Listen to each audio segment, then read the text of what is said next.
Good afternoon.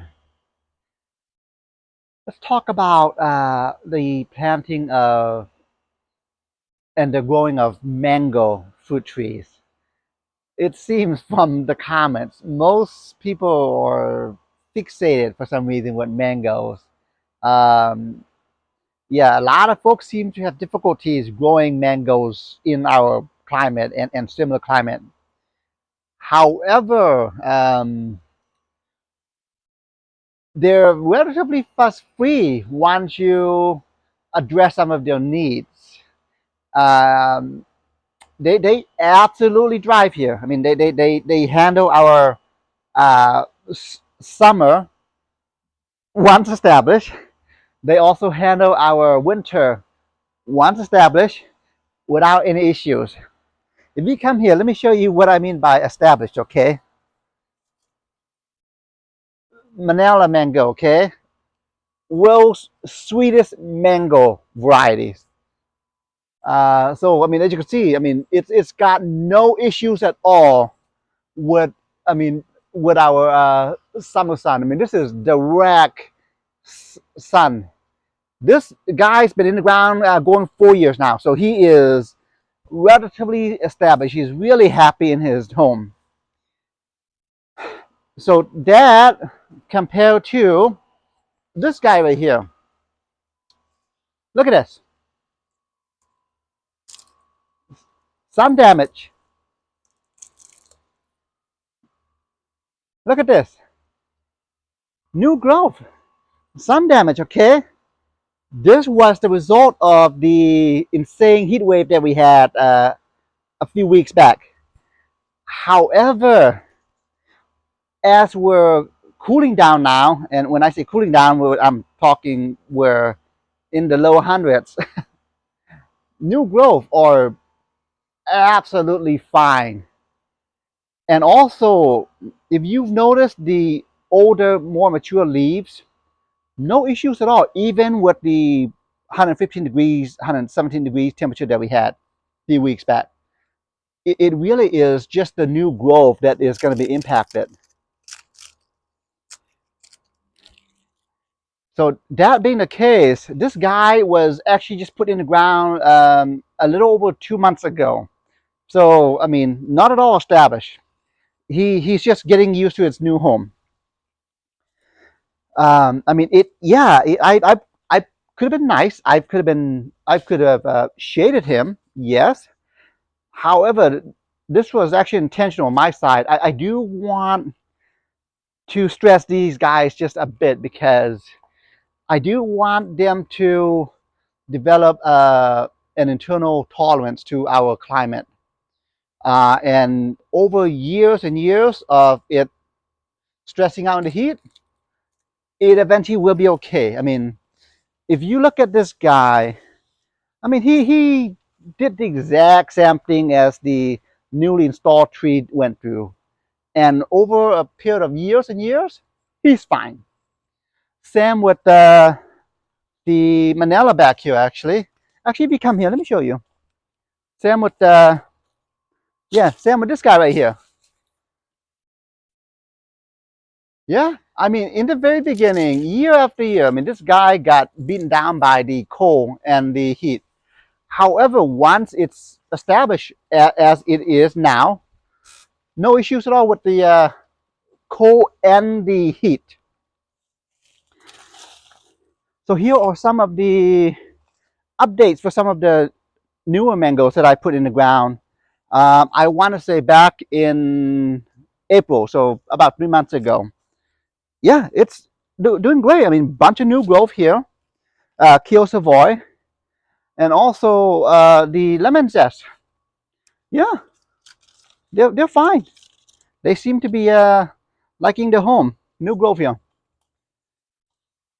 Admittedly, for some reason, the lemon zest varieties tend to be a slower growing variety than, say, compared to the Keel Savoy here. Yeah, this guy. I mean, this is all brand new growth here. Now, having said that, my recommendation, okay, This is just my recommendation. When getting a grafted mango from a nursery, get a smaller tree. Do not, well, don't get a mature tree. Get a tree that's more this size. Yeah, these are like the perfect size mango trees. They have a much better chance at acclimating to our climate than a more mature tree. This can happen. Alfonso. It's not the fact that he wasn't acclimating to my climate. The thing with mango, for some reason, and this seems to be mostly with mangoes, everything just wants to attack them. If you come here, look at that. See that? Something's been gnawing at the base of the tree. I mean, he's basically gone at this point, but I suspect it's probably pill bugs that was doing it. So I'm going to be trying to remove him. But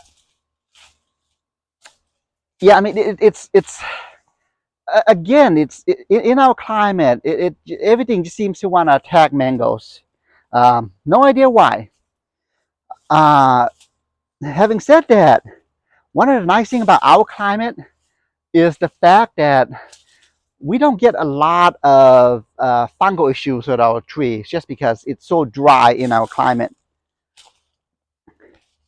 So now, in addition to getting grafted units from your local nursery, another option too, of course, I know I mentioned this a bazillion times, but it is to germinate them from just store-bought mango seeds.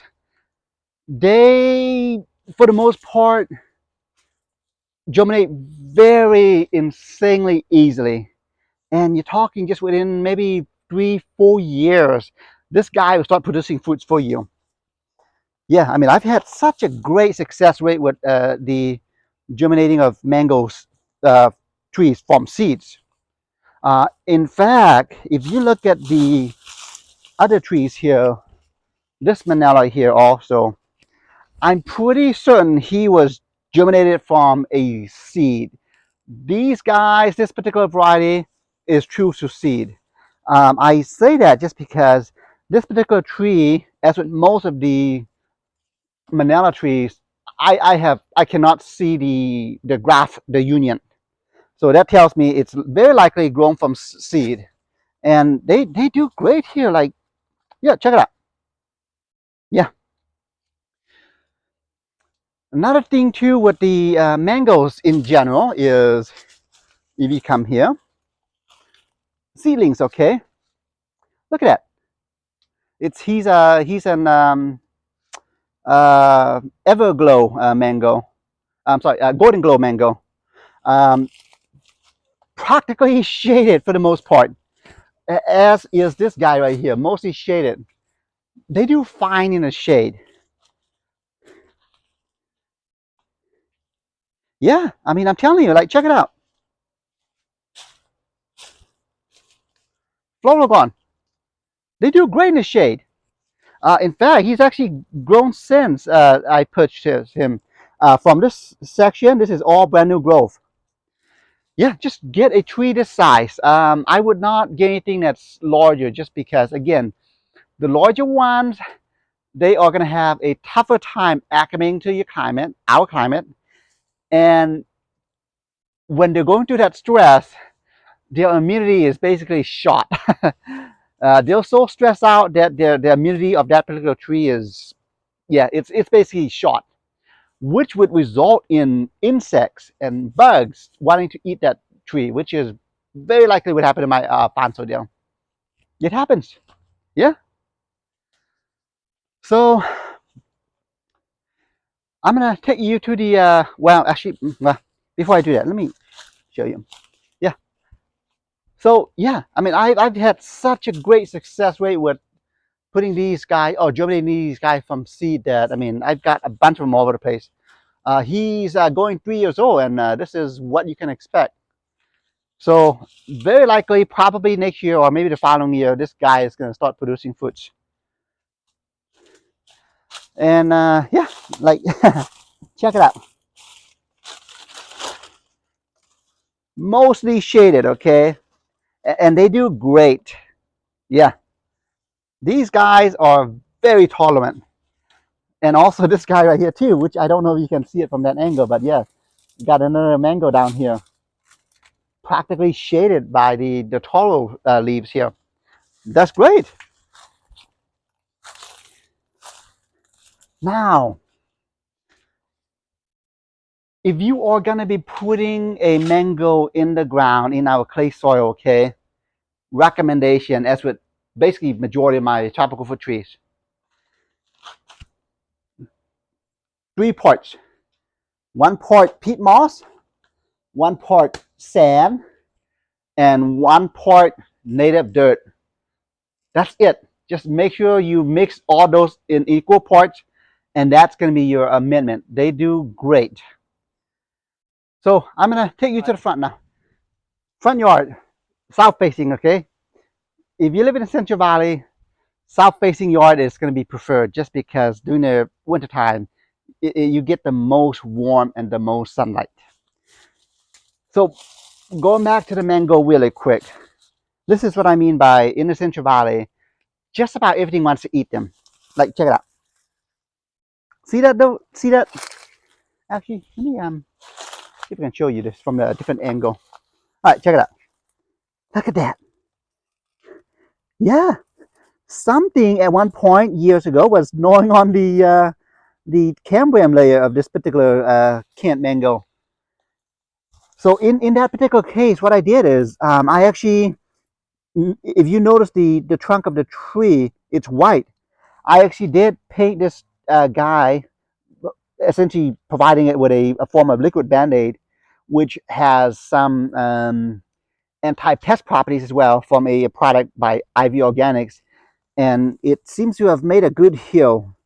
But my thought, well, my hope on this particular tree is over the years, as it grows mature, it eventually will wrap itself around the exposed wood. But he seems to be doing a phenomenal job of getting back. So here, more mangoes. This mango is actually the one that I put in the ground in November. Yeah, winter time. I put this guy in the ground in November. I want to say 2 years ago, but he's doing great. Check it out. No issues at all. And as you can see, he again is mostly shaded. Okay, more mangoes. He's a Corriente mango, one of the smaller varieties. I want to say native to Mexico. But yeah, no, they absolutely do phenomenally well here.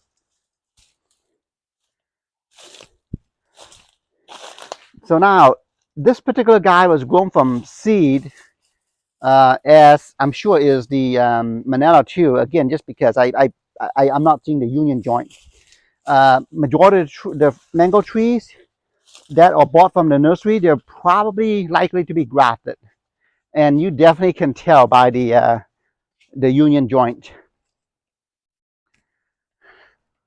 Yeah, look,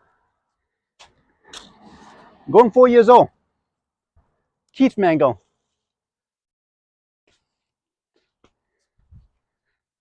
And more mangoes.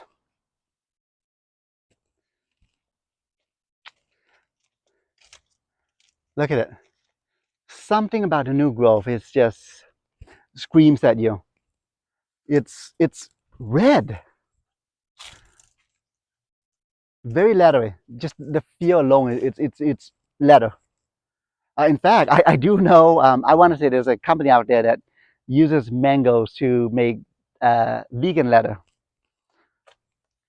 Yeah, as you can see, both of these mango trees, practically no microclimate. Uh, it is practically exposed to winter and the sun without any issues. Granted, in the summertime, because of the big old inga here, which, look at that, come here. Because of the inga here, is right around this time, it is casting a good amount of shadow and therefore shading the mango trees here. But I'm pretty confident even without this particular guy, the tree, both of these will be okay. They definitely can handle the heat. Yeah. You know, most individuals, most of my neighbors, as they walk past my yard, have no idea that these are, in fact, literally mangoes growing here in the ground. Yeah.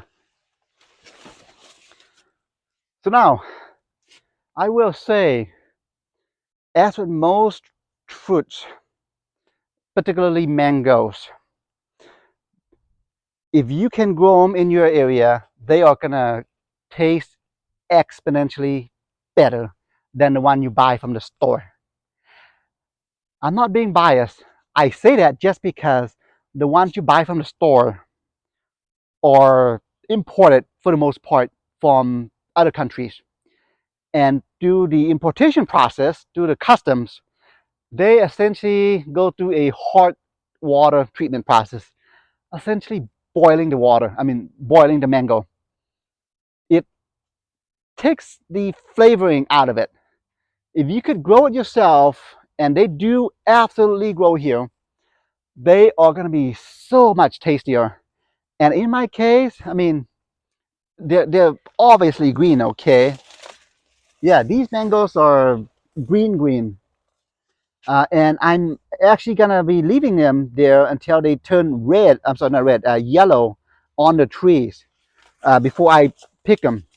I could pick them now and leave them on the countertop for them to ripen, but why? Why not just leave them on the tree until the tree fills it up with as much sugar as it can, and then that's how you get the best one straight from the tree. Yeah, I'm telling you, these guys are just so easy to grow from seed. I'm telling you, it's just, look, brand new growth. Again, literally from seed in the ground 2 years. This is the second year. They do great. Full shade. So, yeah, just in summary, my recommendation, if you're going to get a grafted unit from a local nursery, get a smaller tree. That's option one. My preferred method would be to just grow them from seed. They are going to be so much better in terms of acclimating to our climate than a one that is grafted from a nursery. So, regardless of the tree that you're getting, the method of propagation, if you get the soil right, which is probably where a lot of individuals get it wrong, is the soil. Again, 1 part peat moss, 1 part sand, and 1 part native dirt. That seems to be the balance that these guys need. But yeah, beyond that, they take our climate without any issues. So, all right, have a good afternoon.